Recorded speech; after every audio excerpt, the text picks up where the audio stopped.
Hey guys, welcome back to a brand new Ninjago video here on the channel. My name is TannerFishies. In today's video, we are going to be taking a little trip down memory lane, but it's not a good trip down memory lane if I'm being honest. In fact, we're going to be discussing what is possibly Ninjago's worst announcement ever, and why it pretty much divided the Ninjago fanbase at the time. I am of course referring to the initial trailer that we got for Ninjago Season 11, Secrets of the Forbidden Spinjitzu. I don't know how many of you guys were around in the fandom back in 2019, but when this trailer hit, Ninjago fans were very much divided. In fact, out of all of the controversial things that Ninjago has introduced in the past, this might have been its worst one yet. For those of you guys that were not around back in 2019, let me tell you the tale. The year was 2019, and the Masters of Spinjitzu saga had just concluded with March of the Oni. Ninjago fans were patiently awaiting the new Ninjago series that was going to be brought to us by a different animation studio. At the time, it was known as DHX Media. The studio would eventually rename themselves to Wildbrain, a name that Ninjago fans recognize today. But back then, a lot of us were weary as to what this new change in animation would look like. How would the world of Ninjago change from being animated at a different studio? Well, for a lot of people, their worst fears were realized when one fateful day in May of 2019, the first trailer for Ninjago Season 11 hit the internet. Brought to us by the Canadian TV network Teletoon, which was going to be airing this new season of Ninjago, this trailer looked horrendous. The animation quality was not up to par, and a lot of Ninjago fans were furious that Ninjago was being ruined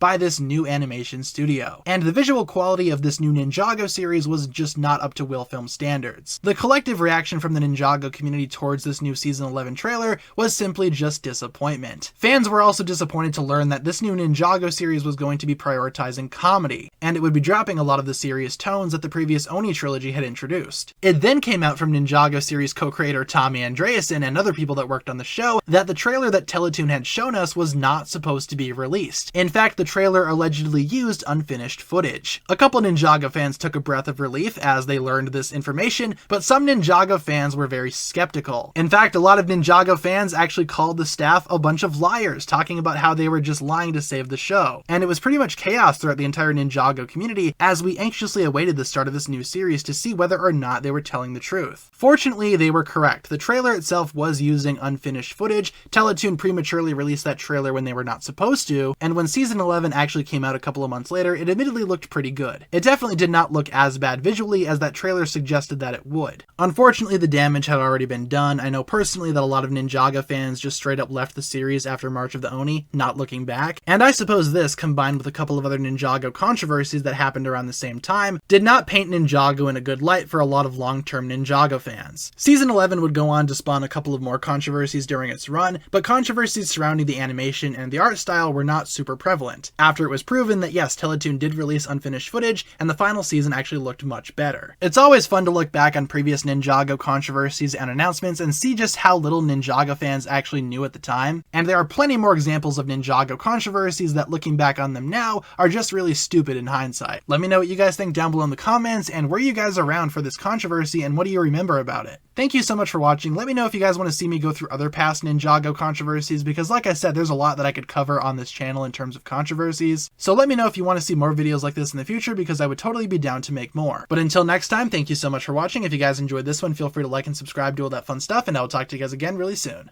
Peace.